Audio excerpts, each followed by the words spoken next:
আসসালামু আলাইকুম। আমি তন্নি কথা বলছি চট্টগ্রাম থেকে। কি অবস্থা সবার? আশা করছি সবাই ভালো আছেন। আমিও মোটামুটি ভালো আছি। আজকে কিছু কথা আপনাদের সাথে শেয়ার করব। আশা করছি ভিডিওটা আপনাদের ভালো লাগবে। যদি ভালো লাগে তাহলে ছোট্ট বোনের এই চ্যানেলটিকে একটু এগিয়ে যেতে প্লিজ একটি সাবস্ক্রাইব করবেন এবং লাইক দিয়ে ভিডিওটি দেখা শুরু করবেন।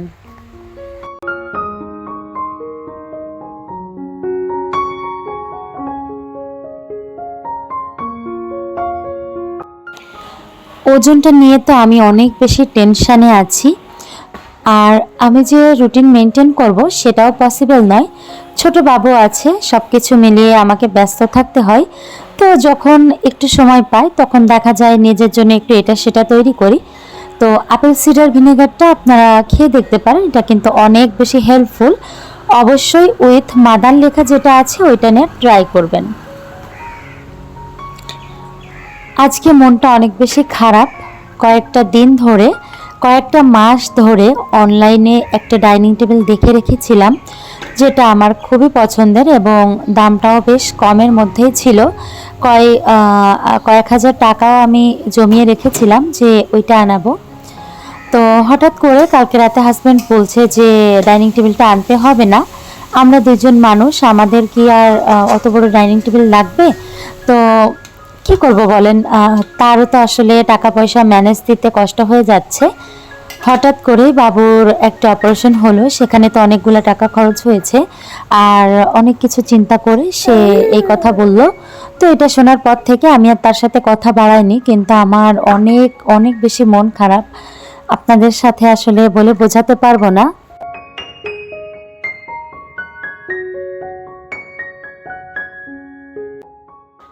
এই জীবনে কি পাপ করেছিলাম জানি না, যার ফলে আমার একটা মধ্যবিত্ত ফ্যামিলিতে জন্ম।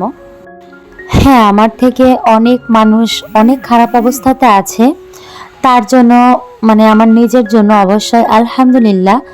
তবে জীবনে আসে কিছু কিছু সময় যখন খুব বেশি কষ্ট লাগে, টাকা পয়সা জমিয়ে রাখার পরেও বা অনেক দিন থেকে ইচ্ছা পোষণ করার পরেও যখন সেই জিনিসটা আমি এফোর্ড করতে পারি না, তখন আসলেই খুব বেশি খারাপ লাগে, হতাশ লাগে। আসলে যারা বড়লোক, টাকা পয়সা আছে, তাদের বিষয়টা অন্যরকম। আবার যারা গরিব, সবাই কিন্তু জানে যে এরা গরিব, এটা নিয়ে কোনো কথা হবে না। আর তারা আসলে চাইতেও পারে অন্য কোথাও।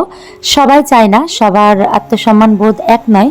তবে অনেকেই চায় এবং না চাইলেও মানুষ কিন্তু তাদেরকে হেল্প করতে চায়। হ্যাঁ, তবে যারা মধ্যবিত্ত, এরা আসলে না বড়লোক না গরিব, একটা বাজে অবস্থা এদের।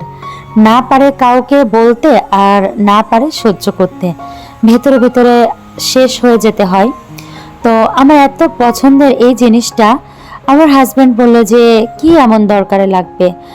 আসলে সংসারের দরকার আর অদরকার বুঝি না, যেটা ভালো লাগবে সেটাই এফোর্ড করতে হবে। দেখেন, এটা কিন্তু আমার মেয়ের হচ্ছে কি বলে মাম পট।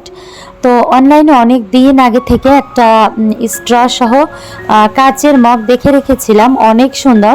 তবে ওই মগটা আমি ডেলিভারি চার্জ সহ একটা মগে আমার প্রায় 800 টাকা পড়ে যাবে, যার জন্য কিন্তু আমি আনতে পারছি না এমন না।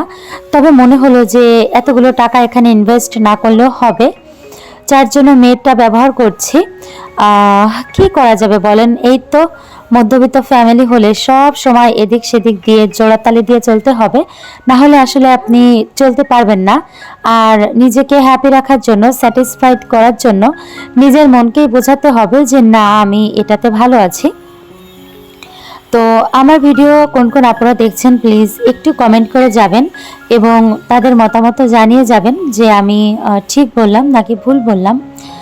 টাকা কিন্তু থাকে, টাকা থাকে না এমন নয়, টাকা অবশ্যই থাকে। তবে সব টাকা তো আর সব পারপাসে খরচ করা যায় না বলেন।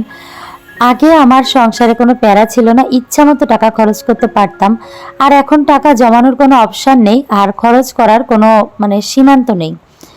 কি আর বলবো আপনাদের সাথে, আপুরা যারা সংসার করেন তারা বুঝতে পারবেন যে এটা আসলে কতটা প্যারাদায়ক, যন্ত্রণাদায়ক। তো যাই হোক, এদিকে আমি হচ্ছে দুপুরের রান্নাটাও সেরে নিচ্ছি, সাথে কিন্তু একটা ভাজি করব, আজকে সব কিছুই ভাজি হবে। যাই হোক, এটাও ভাজি করে নিব, প্লাস লাউ ভাজি করব।